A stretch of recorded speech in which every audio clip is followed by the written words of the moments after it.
5-0 from. I'm the giant that they running from. Taking shots, I think they jump the gun. If they go against me, then they done.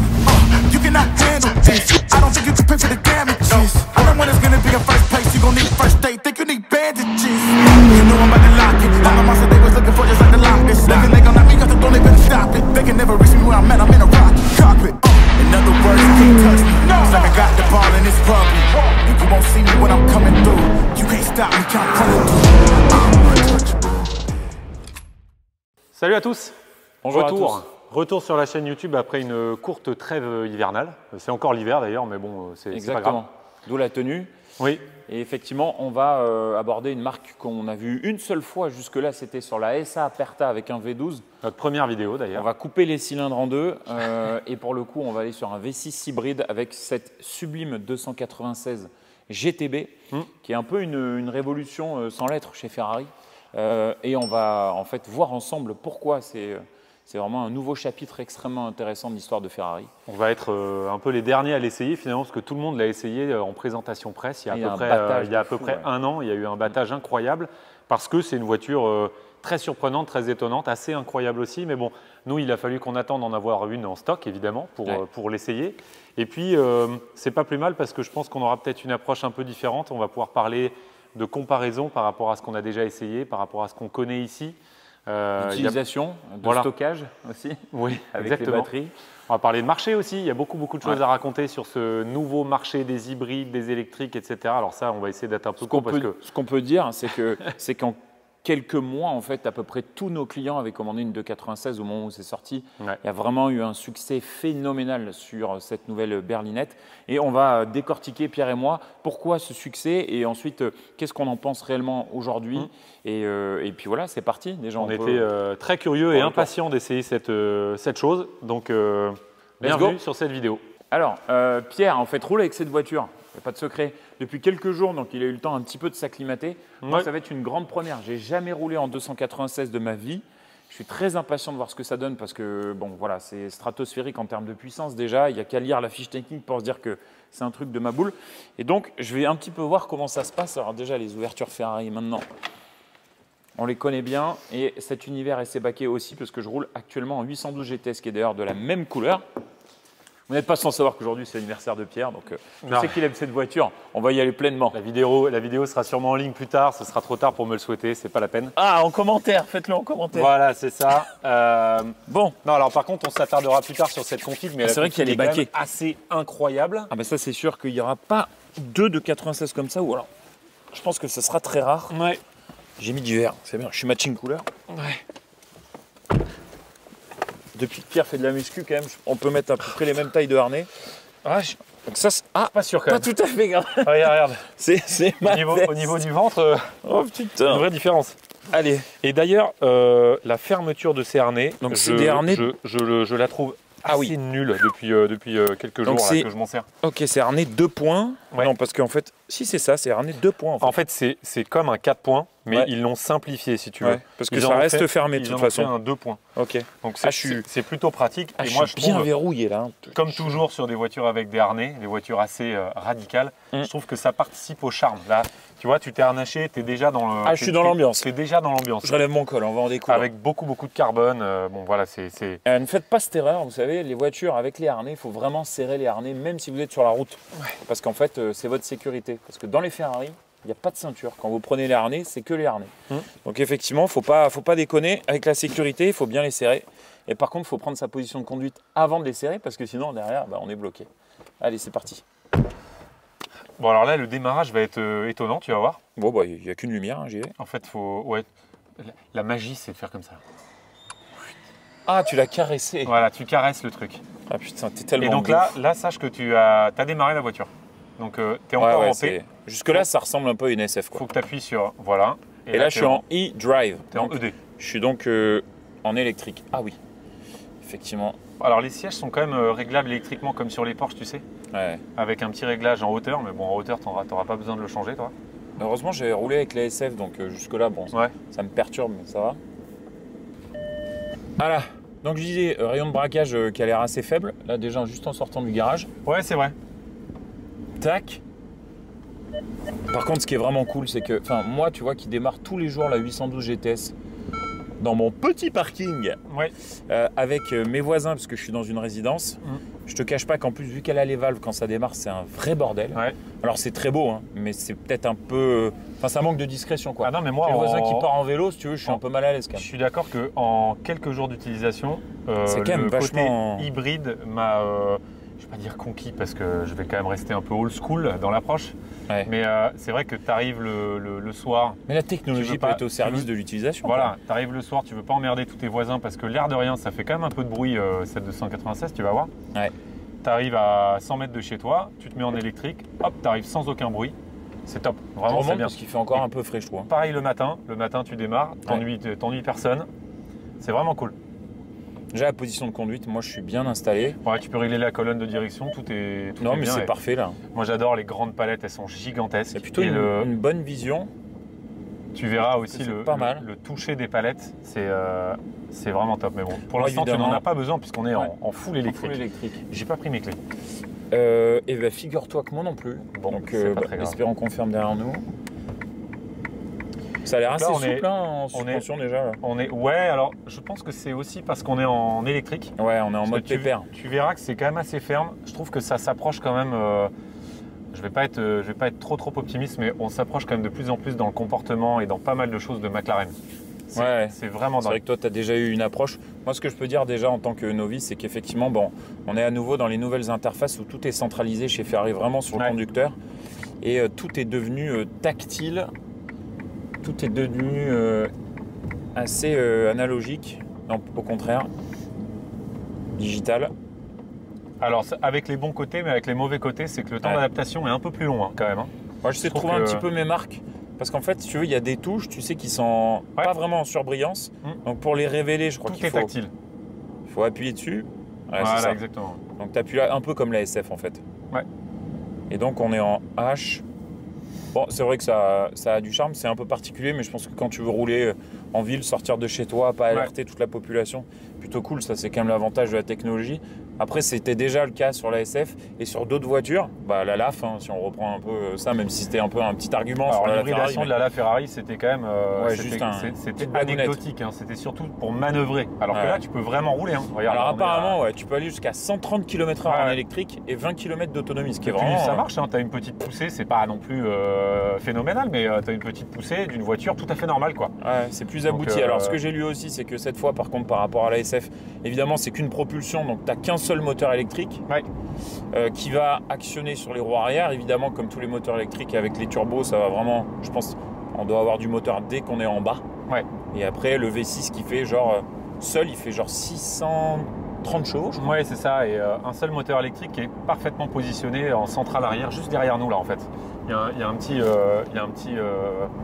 une petite bulle derrière nous avec les batteries sous nos fesses. Là, c'est quand même, on est en tout électrique, on dirait qu'on est dans une Tesla, quoi. Tout électrique, on dirait qu'on est un peu dans un vaisseau spatial, quand même. Mais bon, c'est parce que nous, on n'est pas habitués à rouler en tout électrique d'habitude. D'habitude, les voitures font un peu de bruit, donc c'est un peu nouveau pour nous. Tu sens que tu mets un step dans la modernité, quand même, tout de suite. Ce que j'aime bien, c'est les volumes de la voiture. Elle est très compacte, ça se sent, l'avant est très court. Et tu te sens tout de suite assez à l'aise. Et je remarque direct qu'en direction, c'est bien inscrit, ça a l'air d'être pas mal. Ouais, c'est très très vif. Vraiment, le train avant est précis. Et pour revenir sur la dimension, la voiture est plus petite, je crois, de 5 ou 6 cm par rapport à la F8. Alors justement, ça lui donne un petit côté Lotus, je trouve. Même l'habitacle, là, je trouve qu'on retrouve un esprit Lotus, même s'il n'y a pas les pontons qu'on a chez Lotus et qui sont très complexes à franchir. Mais et là, tu vois, ça s'est démarré tout seul. J'y suis pour rien. Alors, je vais essayer de passer à droite. Moi, je trouve que ce démarrage brutal ça me fait penser à... Bon, moi, de toute façon, ça m'a surpris. Et moi, ça me fait penser, la première voiture qui m'a impressionné avec ça, c'est la 918 Spider. Oui, c'est vrai. T'es en full électrique et là, d'un coup, t'as un gros boom. C'est le moteur qui démarre derrière toi. Et juste ça, c'est vraiment sensationnel parce que t'as pas... je sais pas comment ils ont fait avec le démarreur, mais quand on démarre une voiture, généralement, t'as quand même un petit bruit de démarreur. Là, t'as pas de démarreur. En électrique, là. Ouais, là t'es redescendu, en fait t'es en hybride. J'ai sollicité un peu le moteur. C'est la voiture qui décide à ta place. Il doit y avoir un nombre, alors je sais, j'ai déjà lu, mais l'électronique embarquée de cette voiture est tout simplement colossale. Je pense que Ferrari, ils n'ont jamais poussé aussi loin toutes les électroniques. Je veux juste revenir sur ce que tu disais avant. Tu parlais de la F8. Alors Ferrari a dit que cette voiture n'était pas la remplaçante de la F8. Or, ils ont arrêté la F8 à peu près de manière simultanée avec le lancement de la 296. Et c'est quand même une berlinette chez Ferrari. Donc effectivement, il n'y avait pas eu de V6 dans l'histoire de Ferrari. Enfin, la Dino, c'était, on va dire, c'était pas vraiment, ça portait pas le blason Ferrari. Donc, on va pas dire que c'était un V6 dans l'histoire Ferrari. C'est le premier V6. Est-ce que tu penses qu'ils ont voulu faire passer la pilule en disant c'est pas la directe héritière de la F8? C'est quoi la stratégie commerciale? J'ai pas compris. Je sais pas du tout. Parce que pour moi, c'est une berlinette, c'est directement. En même temps, les constructeurs en ce moment développent tellement leur gamme. Ils sont prêts à inventer n'importe quoi pour créer un nouveau modèle. Donc je serais pas étonné que ce soit un nouveau modèle hybride avec peut-être un truc un peu au-dessus en gamme qui conserve un moteur thermique. Tu sais, avec leur loi là, je sais pas. Après tout ça, c'est que des suppositions, mais Ferrari a un peu surfé sur une nouvelle loi pour les voitures à moins de 1000 exemplaires, tu sais. Est-ce qu'ils ne feraient pas une entre-deux gamme avec 1000 exemplaires, avec uniquement un moteur thermique? Je sais pas. Alors là, j'ai touché au Manettino.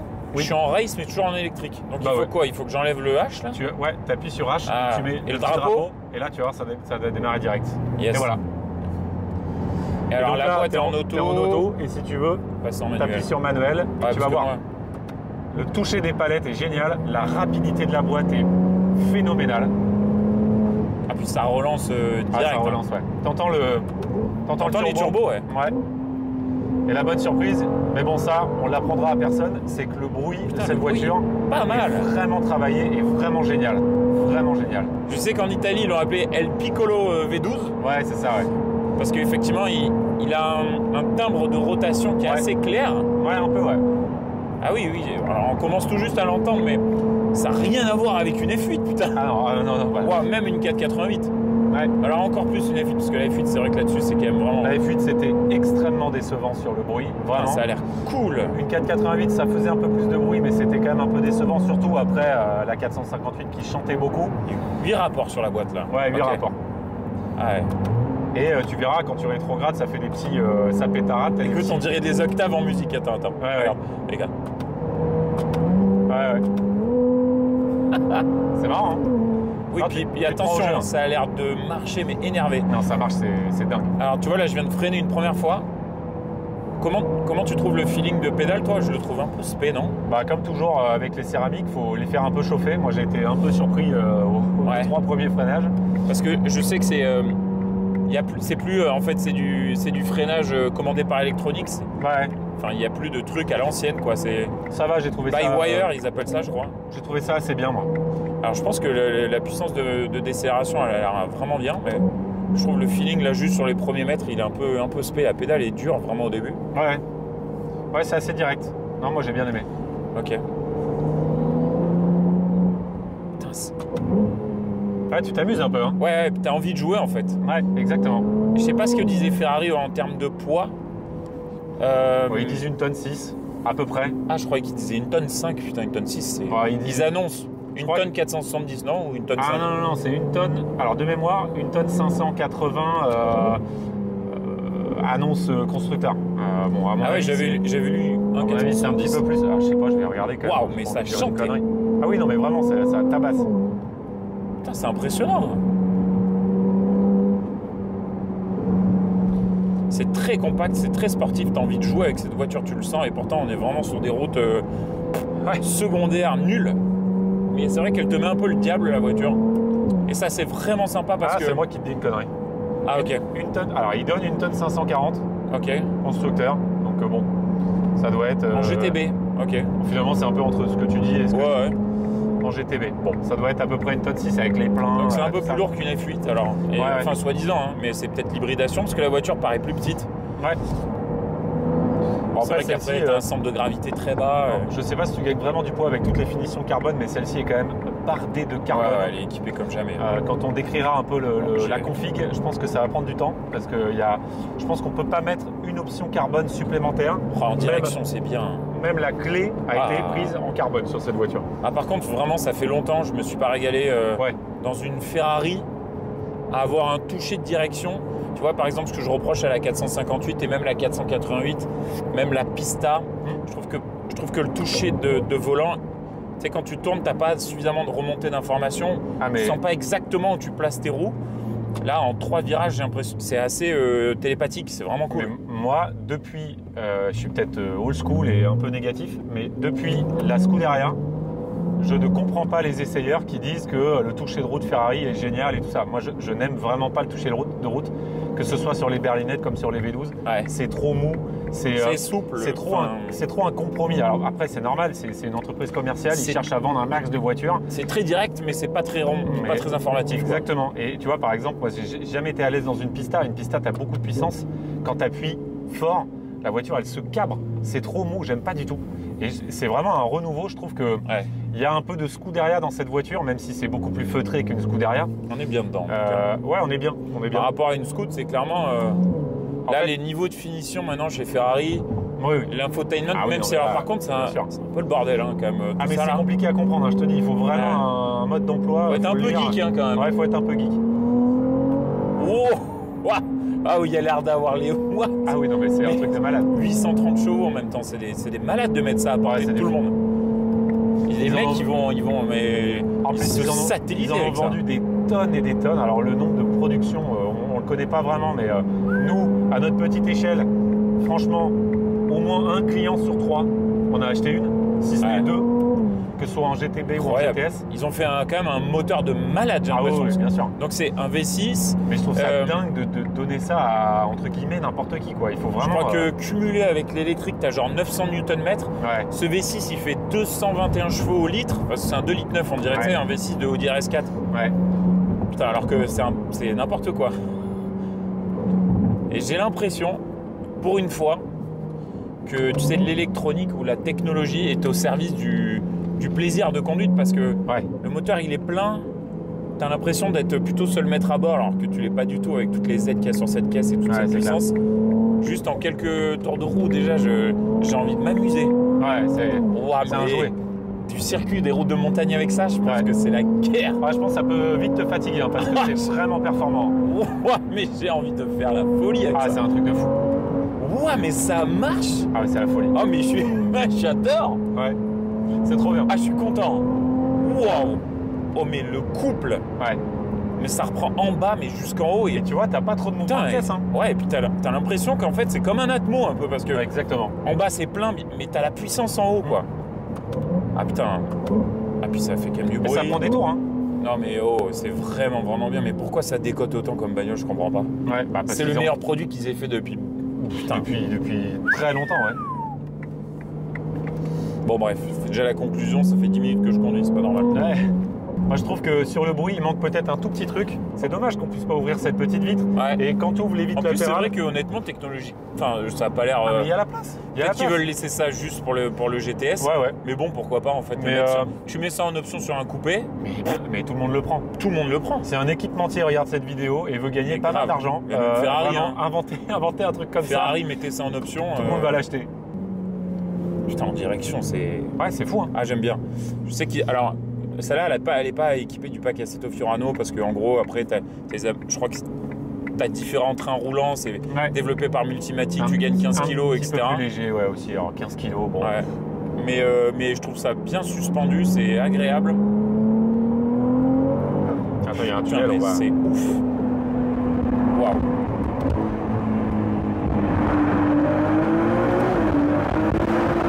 Ça marche tellement. Ah, ça marche, c'est un truc de malade. Ah ouais. J'ose pas, tu sais que j'ose pas accélérer à fond. Ouais, hein. Ouais, c'est intimidant. Mais ça motrice, hein, putain. Ouais.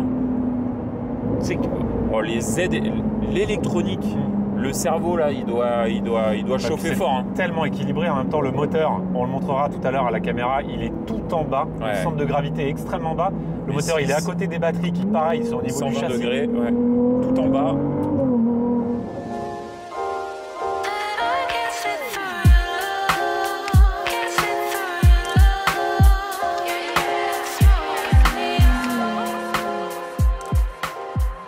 Allez, on se retrouve à l'extérieur de la 296, cette fois pour vous parler alors d'une part de la configuration et autrement de l'esthétique générale de cette voiture. Notre avis sur cette sur cette nouvelle chose. Alors, on a fait exprès de se mettre au soleil parce que la voiture est British Racing Green. C'est un vert très foncé historique. Ouais. Et malheureusement, à l'ombre, enfin malheureusement ou heureusement, c'est assez évolutif. C'est assez nuancé. Ouais. Elle sort, c'est un peu l'équivalent d'un bleu Pozzi dans le catalogue Ferrari.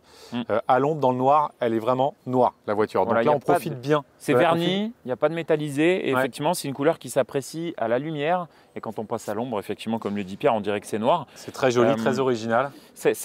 Moi, je vais parler d'abord des codes stylistiques. Effectivement, il y a beaucoup de références qui sont utilisées dans cette voiture, la 250 LM. Voilà, je pense que vous avez tous lu et entendu ce que les gens pensaient de cette voiture. Il y a un peu de dyno, un peu de 250 LM, notamment sur les ailes arrière. Ouais, sur les ailes arrière. C'est d'ailleurs vraiment très joli. Donc, c'est un coup de crayon qui est réussi. Je trouve quand même qu'elle manque un petit peu de force. Un petit peu de présence, je la trouve un peu timide, même si effectivement elle est très fluide, elle est compacte, elle est ramassée, c'est une belle voiture, mais nous qui avons la chance d'avoir beaucoup de voitures au garage, lorsqu'on la met à côté d'une SF par exemple, alors certes c'est pas tout à fait la même gamme, mais même à côté de concurrentes chez McLaren ou d'autres, je trouve qu'elle est un peu sage, mais elle est réussie cette voiture, on voit bien là comme elle est ramassée, les proportions sont parfaites entre l'avant, l'arrière et tout, c'est assez génial, le bossage autour des roues. Beaucoup de rondeur en tout cas. On a la sensation que c'est une voiture moins dessinée par l'aéro. Ils ont voulu faire un truc un peu mignon, un peu joli, assez féminin. Ouais. Et c'est vrai que ça manque peut-être un petit peu d'agressivité sur la face avant. Alors là, sur le sol, elle est un peu posée, donc c'est assez joli, mais elle est haut perché, cette voiture. Et c'est vrai que, comme le disait Silver, quand elle est dans le garage, à côté d'autres voitures, elle fait un peu timide, un peu sage. Ouais. Mais en même temps, elle ne l'est pas du tout parce que voilà, on vient de faire les premiers tours de roue et alors c'est pas du tout révélateur du comportement et du caractère de la voiture. Ouais. Et on peut dire aussi que cette configuration aide quand même à énerver entre guillemets un petit peu cette voiture parce que vous avez énormément de carbone, donc on va pouvoir se rapprocher un petit peu de l'auto. Et effectivement, vous allez voir la lame avant est en carbone, heureusement, donc elle n'a pas le pack Assetto Fiorano, du coup elle a le lift system, parce que si vous prenez le pack, du coup vous n'avez pas de lift. Mais par contre, le client qui a configuré cette voiture neuve à plus de 420 000 €, il a compensé le fait qu'il n'y ait pas le pack Assetto en mettant du carbone partout. D'ailleurs, le pack Assetto donne un tout petit peu plus d'agressivité parce que tu as une lame.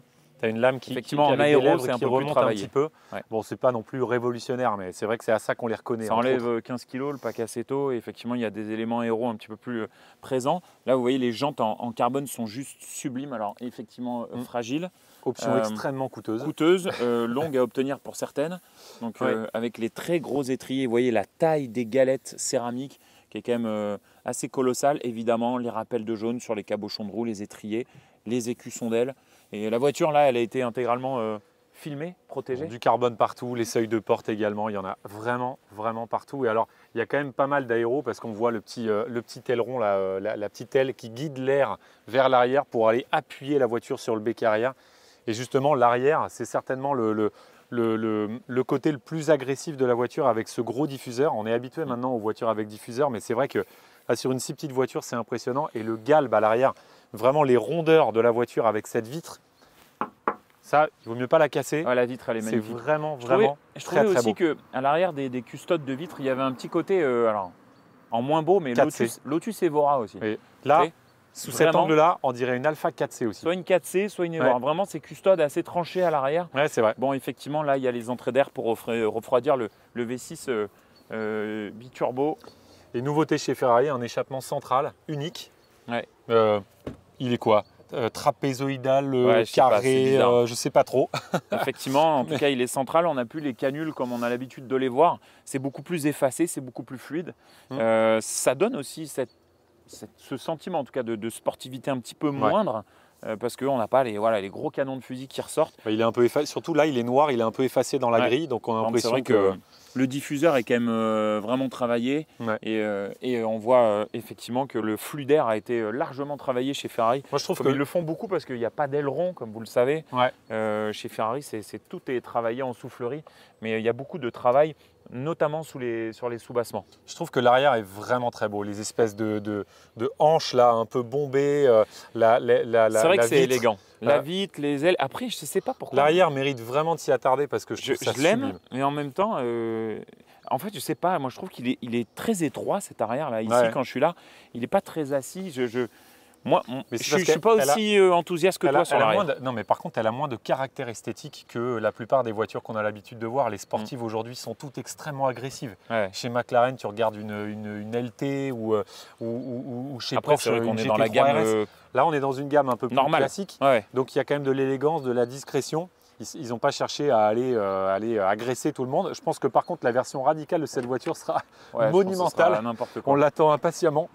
Alors, à l'intérieur, honnêtement, on trouve un poste de conduite où on est bien assis. Il y a de l'espace à bord. Il y a une promiscuité, certes, parce que la voiture n'est pas immense, mais on s'y sent bien. On ne se sent pas engoncé comme on pourrait l'être dans une Lambo. Je trouve qu'il y a encore une fois un peu de la McLaren parce que tout est centré sur le conducteur. Par contre, comme d'habitude maintenant chez Ferrari, il y a toutes les informations qui sont centralisées sur le volant. C'est très épuré. Ça fait un peu mal aux yeux, mais c'est quand même épuré, c'est bien fait. Au niveau finition, je pense que Ferrari maintenant n'a plus rien à prouver. Ouais. Contrairement à il y a une dizaine d'années, quand on est à l'intérieur, même au niveau de la qualité sonore, moi je me faisais la remarque sur la 812 avec la hi-fi JBL, cette voiture a aussi la hi-fi JBL. Vraiment en termes de finition globale, ils ont fait un vrai bond en avant. Ouais, c'est beaucoup mieux. Alors là, on a quand même les baquets, les seuils de porte carbone, l'intérieur carbone, les palettes carbone, le volant carbone, les harnais. Il y a config de fou quand même. Config et toujours avec du jaune. Les surpiqûres jaunes, les rappels jaunes. Bon, sur le tunnel central, on a, magnifique. Alors là, c'est pas une nouveauté puisque c'était déjà sur l'Aroma, mais on a ce petit hommage à la grille en H de l'époque.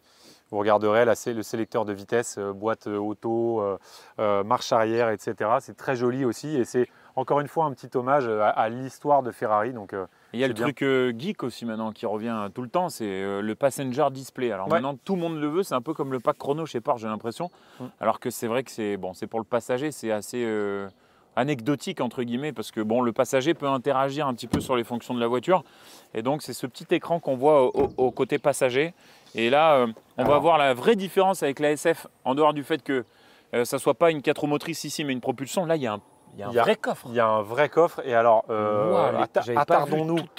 attardons-nous sur la finition carbone. On vous a dit qu'elle avait beaucoup de carbone, cette voiture. Le premier propriétaire à qui on a acheté cette voiture il s'est lâché, a absolument tout pris. Donc, il y a une espèce de bac en carbone gigantesque. Non mais c'est incroyable. C'est hallucinant. Il y a une vraie profondeur, il y a une vraie largeur. Si tu enlèves tous les trucs là comme ça, là, tu sais qu'il y a quand même pas mal de place. Pour une si petite voiture, il y a quand même un vrai coffre. Alors il y a la plaque constructeur maintenant qui est valable depuis un certain temps sur le modèle Ferrari où ça regroupe un petit peu toutes les options. Et également vous avez toujours l'étiquette sur le capot qui est là. Et cette étiquette rappelle le nom de la couleur qui habille la voiture. C'est vrai que l'avant, ça me fait penser à une 918. Tu sais quand on ouvre le capot de la 918, exactement, en carbone là. Comme une 918. Petite transition après avoir regardé le coffre. Regardons quand même le moteur puisqu'on en parlait tout à l'heure. L'implantation surtout du moteur. L'implantation est très impressionnante. Alors encore du carbone évidemment, mais le moteur qui est tout petit, qu'est-ce qu'il est et bas qui est très profond en position. Il est posé derrière les sièges. Il est posé sur le châssis, derrière les sièges, derrière le compartiment pilote. Et on l'entend chanter ça, c'est vraiment dingue. C'est bluffant. Au final, le moteur, il est loin de l'échappement, quoi. Il est très bas. Alors c'est un V6, 120 degrés si je dis pas de bêtises. Donc effectivement, avec une cylindrée qui est assez limitée, c'est un 2,9 litres. Mais par contre, qui développe une puissance intrinsèque sans l'électrique qui est tout simplement colossale. Monumental. Je crois que ça fait 660 chevaux, un truc comme ça. C'est monstrueux, 660 chevaux. Juste avec un V6 suralimenté, certes, plus l'aide de l'électronique, on arrive à 830 chevaux, ce qui est colossal. Et on m'appelle. Start. Caresse-moi ça. Je caresse. Petit bruit de démarrage, donc on est en électrique et c'est parti. Tu remets le lift peut-être, On est vraiment libre de toute culpabilité écologique. Tout à fait. Et donc on est en forêt en plus, donc alors là, on est à la campagne, dans une voiture verte dans tous les sens du terme. Exactement. En full électrique, j'ai 12 km d'autonomie. Je vois pas ce qu'on peut nous reprocher. On va faire l'essai en full électrique, tout simplement. Je veux être un journaliste moderne. C'est vrai qu'on se sent moins coupable. J'ai vu que le 0 à 100 c'était 2 secondes 8, je crois. Ouais, je suis pas du tout surpris. Non mais t'imagines à l'époque où on parlait des Enzo, moi je me rappelle l'Enzo c'était 3,65. Ouais. Ça m'avait mis une tartasse déjà 3,65. Exactement. Et là maintenant t'es dans l'entrée de gamme chez Ferrari. C'était révolutionnaire. La petite berlinette était à 2,8. La voiture, enfin c'est pas la voiture du peuple du tout, mais c'est l'entrée de gamme en fait. C'est la petite Ferrari accessible, on va dire. Voilà, allez Pierre, à toi. Bon. Moi tu connais bien déjà, tu as déjà tes marques. Ouais, je connais pas mal. c'est vrai que tout de suite, on se prend au jeu. Moi, j'adore le toucher des palettes. Ouais. C'est vrai qu'ils l'ont changé, ouais. Je trouve que c'est beaucoup plus moderne, beaucoup plus quali. Par exemple, avant de rouler... boîte 8 aussi. Avant de rouler avec cette voiture, j'ai roulé en Lusso pendant 15 jours. Les palettes sont plus petites et les palettes, quand tu les touches, c'est tout mou. Ouais. Là, il y a un vrai cran, ouais. Ouais. Là, ça fait penser aux palettes McLaren, mais en plus belle et plus grande. Donc finalement, c'est mieux que McLaren. Ils ont lissé le couple entre chaque rapport. Donc en gros, chaque rapport a une courbe de coupe différente. Ouais. Pour préserver de la sensation de monter en régime comme sur un Atmo, en fait. C'est bien réussi, d'ailleurs. Ah, je trouve que c'est quand même vraiment agréable à rouler quand tu roules normalement comme ça. Et puis c'est posé en fait. Moi ce que j'adore c'est posé, ça vire à plat. T'as pas beaucoup de mouvement de caisse.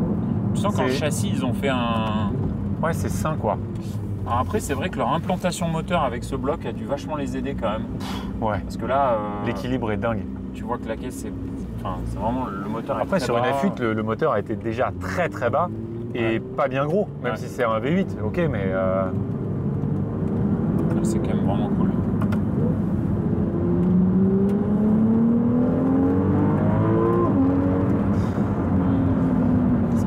Oui, mais c'est facile en plus, t'as les mises en vitesse. C'est vrai que t'as envie d'appuyer progressivement parce que ça a tendance à être un peu intimidant. Ça arrive fort. Ouais.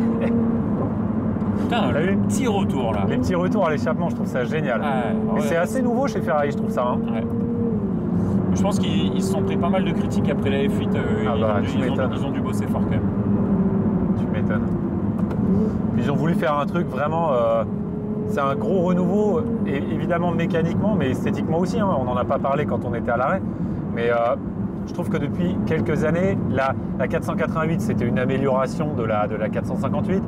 La F8, c'était finalement une pista un peu assagie. Ouais. Donc elles se ressemblaient toutes un peu, et là ils ont fait un truc qui ressemble à rien d'autre. Ouais, et si on doit créer quand même une espèce de vue globale, moi je dirais qu'il y a eu plus de challenge et c'était plus risqué de faire 458, 488 avec l'arrivée des turbos, alors que je trouve que de passer du turbo à de l'électrique, enfin à l'hybride et à un V6, c'est mieux réussi comme frontière. Ouais. Attention, on va voir à quel niveau on passe la frontière justement. Putain, ça motrice comme jamais. Oh la vache. Oh, comment ça... Putain, ça... T'as vu le passage en quatrième, la puissance? Ça avoine. Au début, tu sens que ça... Alors, je sais pas si t'accélères à fond, mais on sent qu'au début... à fond, là, au début, il y a les aides électroniques et tout qui gèrent. Ouais. Et alors, quand ça libère... putain... En quatrième, ça m'a appuyé le bide, là, d'un coup. C'est impressionnant. Dans la quatrième dimension, d'un coup. Putain, alors en mode Faucon Millenium. Ah ouais. D'un coup, oh là là là ça là. va vite. Et en plus, c'est posé, putain, t'as envie vraiment d'envoyer avec ça. Moi, j'adore. Ah ouais, non mais vraiment, c'est fou.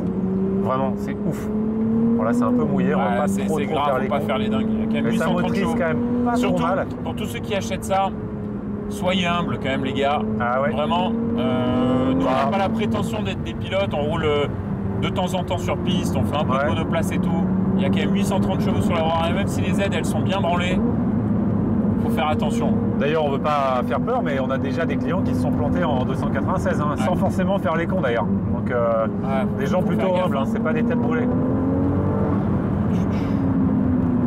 Ah là là là. Ouais. Ce qui est marrant, c'est que tu es assez bas dans les tours, mais quand même ça chante, ça reprend. Il n'y a aucune rupture. Et pour autant, tu as envie d'aller chercher dans les tours, parce que, je sais pas si tu te souviens, mais sur 488 Pista, sur F8, quand tu arrives dans les tours, finalement, tu es déçu. Ouais. C'est en bas que ça watt. Il se passe plus rien. Ouais. Mais en haut, c'est un peu chiant, alors que là, tu as envie d'aller en haut. Ouais. Bravo, les ingénieurs, là. C'est ce qui fait que c'est vraiment amusant. C'est ce qui fait que good job. Tu as envie de jouer, quoi. Ouais. Mais tu as envie vraiment de t'envoyer à la mort avec ça, putain. Putain, c'est clair. Ouais, ça mériterait... Tu vois, la plupart des Ferrari, t'as pas vraiment envie de les emmener sur circuit parce que tu te dis, bon, c'est un peu mou, c'est pas hyper sain et tout. Elle, t'as vraiment envie d'aller l'essayer quand même. Et quand tu vois les temps, je sais que tu regardais hier Sport Auto. Ouais. Le record de la piste, c'est une 296 GTS. Ouais, 296 GTS. Une Dallara Stradale. Une RS 92 devant une Dallara. Dallara Stradale, c'est derrière. 292 RS derrière. Bon, après, tu as 830 chevaux, c'est quand même pas une blague. Ah oui, ça doit aider en sortie de virage. Ouais. Plus toutes les aides quand même. Ouais. Qui sont bien faites. Hein. Ouais. Apparemment, en Ferrari, tu roules plus vite quand tu es en race que quand tu es tout déconnecté. Ouais. Parce qu'apparemment, l'électronique est tellement bien gérée que ça te permet d'aller plus vite que ce que toi, tu pourrais la voiture faire. Pilote à ta place, en fait. Et alors que, oui, mais on le sent pas. Oui. C'est là où c'est l'art. C'est là où vraiment, je trouve que maintenant, l'automobile, dans cette génération en tout cas de Ferrari, a passé ce cap d'être, tu sais, l'électronique qui te castre en fait. Ouais, exactement. Ouais. Et même les turbos qui t'emmerdent, ou l'hybride qui est mal monté. Ouais. Là, on est dans une sorte de formule magique où il y a tout qui s'imbrique. Et ça fait vraiment un truc génial, je trouve. Ouais, c'est vrai.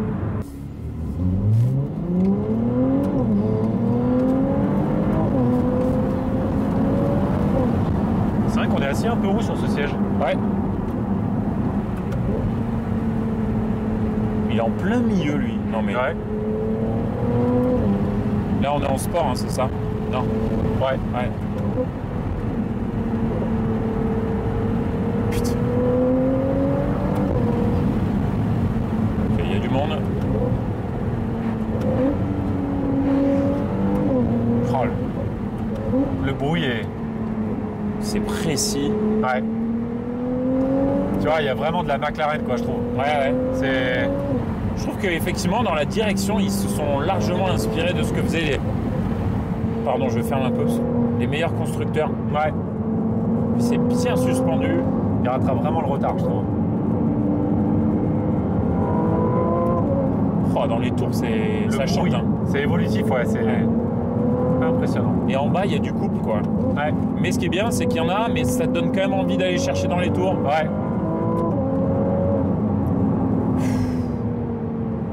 C'est impressionnant, c'est quand même une fusée cette bagnole. Alors je vais voir en passant en race, parce que souvent sur la boîte de vitesse il y a un réglage un peu différent chez Ferrari en race. Un peu plus brutal. Ouais.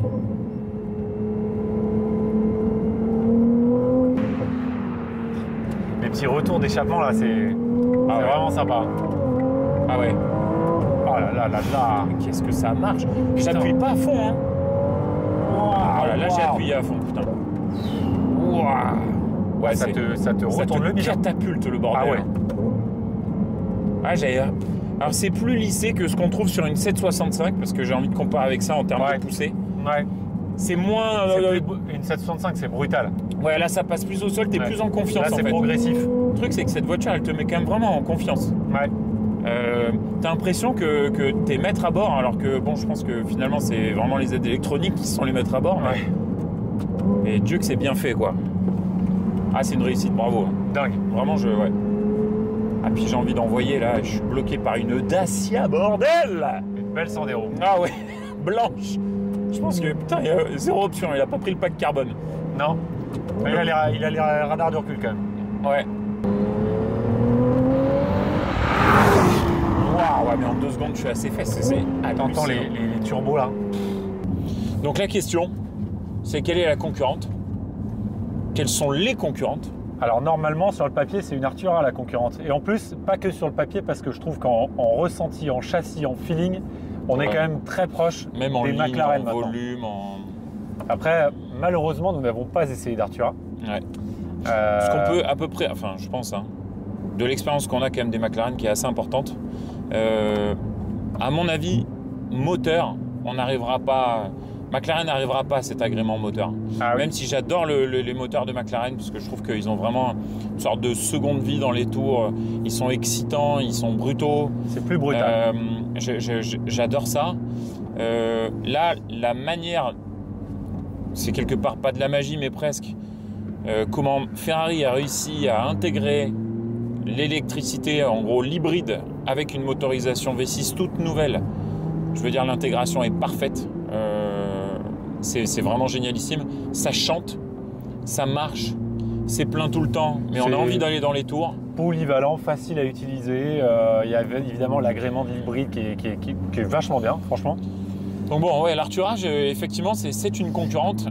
En dehors de ça, chez Porsche, il n'y a pas de concurrente, parce qu'il n'y a pas vraiment de... Hormis une 918 en hybride de toute façon, Porsche, sportive. Petit à petit, s'éloigne du domaine. Alors, je vais être sévère. Mais peut-être qu'ils vont faire une GT3 hybride, mais ça sera Enfin, il va falloir qu'elle fasse. S'éloigne du domaine des super sportives dernièrement. Il se premiumise vachement, mis à part avec la GT3 RS ou des choses comme ça. Mais... Peut-être une GT2 RS, il fera en hybride et à ce moment-là, on aura peut-être une puissance qui sera à peu près équivalente. Ouais. 830, 900 chevaux, mais bon. Là, c'est vrai que c'est la gamme normale. Je sais pas trop comment. C'est ça qui est incroyable. Bien sûr. Je sais pas trop comment Porsche va goupiller un flat 6 dont ils ont atteint le maximum du maximum. Ouais. Aston Martin fait la Valhalla. Oui. Qui n'est pas encore sorti mais qui va faire 1000 chevaux, donc on est quand même un step au-dessus en termes de ligne. Et en gamme, hypercar. En gamme, l'Aston Martin Valhalla, c'est plutôt sur une SF90. Ouais, c'est même encore un peu au-dessus puisque c'est limité. Ouais, et ensuite, une constante qu'on observe, c'est le marché. Parce que donc, tout le monde s'est jeté sur ces bagnoles. Ouais. Que ce soit les GTS, les GTB, ça a été sold out, vendu la prod sur 2 ans.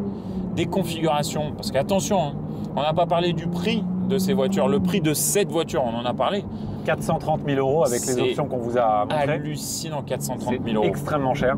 Vraiment, sachez que le prix d'une spéciale 458 spéciale neuve à l'époque, de mémoire, c'était 240 000 €. Ouais, exactement. Aujourd'hui, on est en prix de base sur cette voiture à environ 280, sans aucune option. Sans carbone, sans rien. Ouais. Donc dès qu'on en rajoute, ça, on arrive au moins à 350. Et le catalogue des options chez Ferrari s'est largement étoffé. D'ailleurs, c'est là-dessus qu'ils gagnent des sous. Ils font une marge. D'ailleurs, Ferrari a été plus bénéficiaire que jamais cette année en faisant, je crois, 1 milliard de bénéfices record. Ouais. Et effectivement, quand on arrive à avoir une 296 GTB à 430 000 €, c'est pour vous dire, c'est possible. Il n'y a pas de problème. Ouais. Il ne s'est pas forcé, quoi. Une GTB, hein, même pas une GTS. Aujourd'hui, on est vraiment sur des produits d'entrée de gamme qui sont entre 350 et 400, voire 450. C'est stratosphérique quand même comme montant maintenant sur une voiture qui effectivement n'est pas une super sportive. En tout cas, elle l'est en termes de potentiel. Elle ne l'est pas en termes de gamme. Donc c'est fou quand même. Sachant qu'aujourd'hui, vous prenez une Pista, ça vaut 430, 440, on est quand même sur une série limitée, radicale, plus statutaire. Vous prenez une spéciale, ça vaut 400. Vous prenez... En tout cas, dans l'historique des Ferrari, c'est quand même vraiment du lourd, ces tarifs. Et ça marche, tant mieux à eux, bravo. Et je dis pas que c'est pas mérité en termes de prestations, je dis juste que quand même les montants, c'est la folie. Et en plus, nous, ce qu'on constate, vraiment sur le marché, c'est qu'aujourd'hui, tout le monde en a commandé des neuves. Mais nous qui en avons 3 en vente, on a 2 coupés et un Spider. À l'heure d'aujourd'hui, ça ne se vend pas alors que c'est moins cher que le prix du neuf et que ces voitures, là typiquement cet exemple. Celle-ci est quasiment 100 000 € en dessous du prix du neuf alors qu'elle a très précisément 5 918 km. C'est hallucinant comme décote. Une décote de 100 000 € en moins d'1 an. Ça n'était pas arrivé depuis très longtemps ce genre de sur un marché comme le nôtre qui est extrêmement stable. C'est vraiment une nouveauté, c'est un retour en arrière parce qu'en fait des décotes comme ça, on en connaissait il y a 15-20 ans sur notre marché. C'est le prix d'une F8. On s'était habitué à ne plus avoir de décotes de ce type et aujourd'hui avec l'arrivée de ces produits-là, principalement ce produit-là, c'est hallucinant parce qu'ils en ont fabriqué énormément. C'est devenu un produit courant entre guillemets chez Ferrari alors que Ferrari n'est pas une marque courante. Donc c'est étonnant, c'est surprenant. C'est dommage aussi pour les clients, mais en même temps, on revient un peu à la normale. Un marché classique, les 458, ça perdait de l'argent au début quand on les livrait en 2010, 2011, 2012, 2013. C'est vraiment des autos qui perdaient de l'argent en sortant de la concession, et même beaucoup. Et c'était comme ça. Et tout le monde s'y faisait très bien, et je crois qu'on repart un peu effectivement sur ces marchés-là avec la 296, sachant qu'on a aussi une GTS qui est affiché légèrement au-dessus de son prix neuf, mais qui est déjà disponible parce que la plupart sont livrés en 2025. Et pour autant... Les livraisons vont encore durer un petit bout de temps, donc il va y en avoir énormément sur le marché de l'occasion. Et pour autant, ça ne se vend pas, alors que les gens espéraient toujours, en étant livrés les premiers, gagner 40-50 000 € sur leur voiture parce qu'ils sont les premiers à en avoir. Non, messieurs, ça ne marche plus. Ça marche plus, mais en même temps, bon, c'est jamais agréable de perdre. Pour le coup, c'est jamais agréable de perdre de l'argent. Ça n'a jamais été aussi réussi. Mais ça les vaut. Je veux dire, tu perds de l'argent sur un produit qui te donne une polyvalence aussi incroyable, un plaisir. Ah non, mais c'est pour ça que je dis pour autant. Intense. Ce qui est bizarre, c'est que c'est décorrélé de la qualité de la voiture. Pour moi, aujourd'hui, Ferrari, ils ont fait un produit qui est vraiment. C'est limite, sans faute. Franchement, on enlève l'ergonomie qui est peut-être un peu relou. Un rayon de braquage un peu faible et encore franchement ça va, on s'en fout. Très honnêtement, vraiment, la caisse, c'est un sans faute, elle est exceptionnelle. Et pour autant, c'est une voiture qui a perdu beaucoup d'argent déjà sur les premières ventes en occasion. Ouais. Donc il faut m'expliquer. Après, on constate ça sur plein d'autos. Hein. Il y a des McLaren qui sont exceptionnels et qui perdent 100 000 balles alors que c'est des séries limitées. Mais chez Ferrari, c'est quand même beaucoup plus étonnant parce que c'est quand même la marque numéro 1 en termes de cote et de puissance de marché. Donc, bonne opportunité à saisir pour moi, vraiment une 296 aujourd'hui. Acheter cette voiture-là, typiquement, facturer 9 430 et l'acheter 360, mais c'est génialissime. Ouais. On a 70 000 € d'avantage. Surtout bien configuré. Voilà. Non, mais bien sûr. Parce qu'il y en a qui décodent beaucoup parce que les configurations ne sont pas très belles. Là, on a quand même une très belle config. Ah, c'est génial.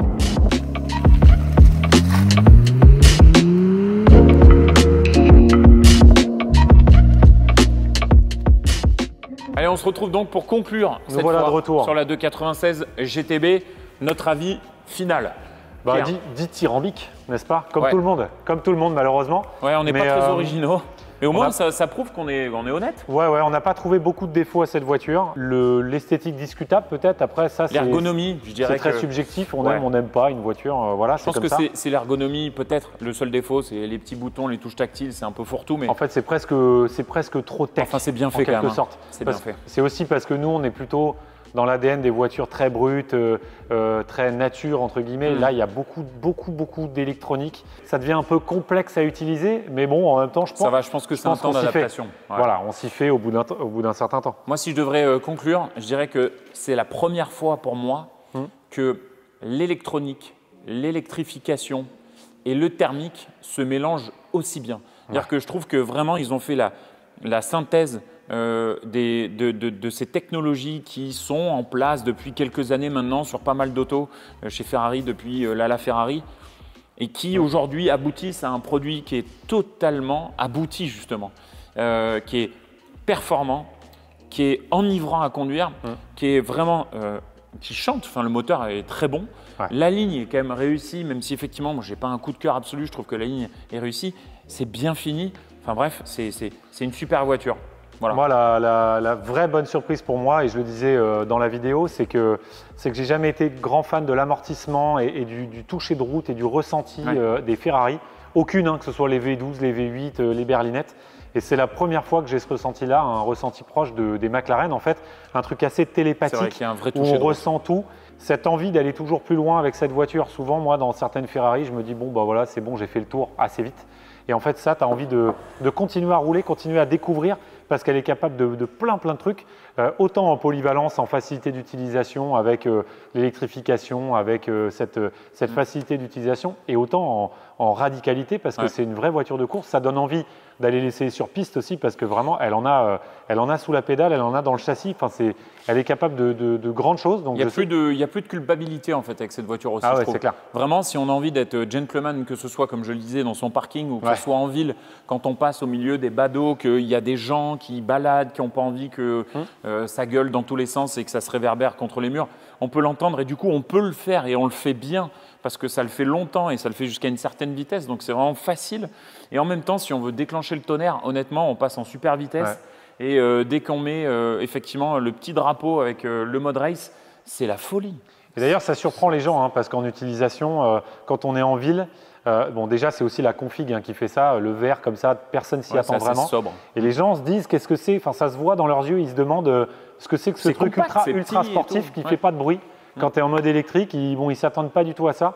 Donc c'est un peu la surprise et en même temps c'est normal, c'est parce qu'on est à la croisée des chemins en ce moment entre les thermiques, les sportives, les voitures polyvalentes, électriques. C'est un peu un fourre-tout, mais un fourre-tout vraiment réussi. Ils ont fait un truc, une très bonne alternative, sans pour autant regretter les anciennes thermiques, parce qu'en plus c'est vrai que la F8, qu'elle ne remplace pas soi-disant, était décevante à beaucoup de niveaux.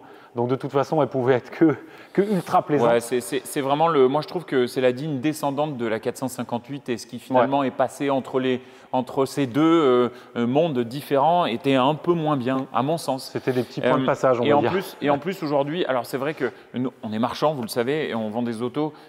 Mettre en avant cette voiture est assez simple. Elle a valu encore une fois très cher, 430 000 €. Elle est en vente aujourd'hui à 70 000 € de moins. Et quand on a roulé et testé, et finalement on a compris quelle était la qualité de cette voiture, il y a encore moins d'explications au fait que ça décote aussi vite en aussi peu de temps. Donc, c'est un bon achat, même si c'est une belle somme, c'est vraiment un super achat. Vous allez vous régaler avec ça. Et surtout, en ce moment, c'est quand même rare d'acheter des voitures moins chères que leur prix du neuf. Tu regardes toutes les voitures, les GT3, les Aston Martin, tout est à peu près au prix du neuf 1 an ou 2 ans après. Non, c'est excitant. Finalement, ça, c'est moins cher que le prix du neuf, alors que c'est certainement l'un des outils les plus efficaces du marché actuellement.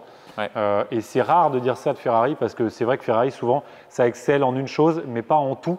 Généralement, ça, c'est un peu le cahier des charges de Porsche, d'être moyen en tout, mais d'exceller en rien. Là, ça excelle à tous les niveaux. C'est quand même assez impressionnant. Ouais, c'est assez ouf.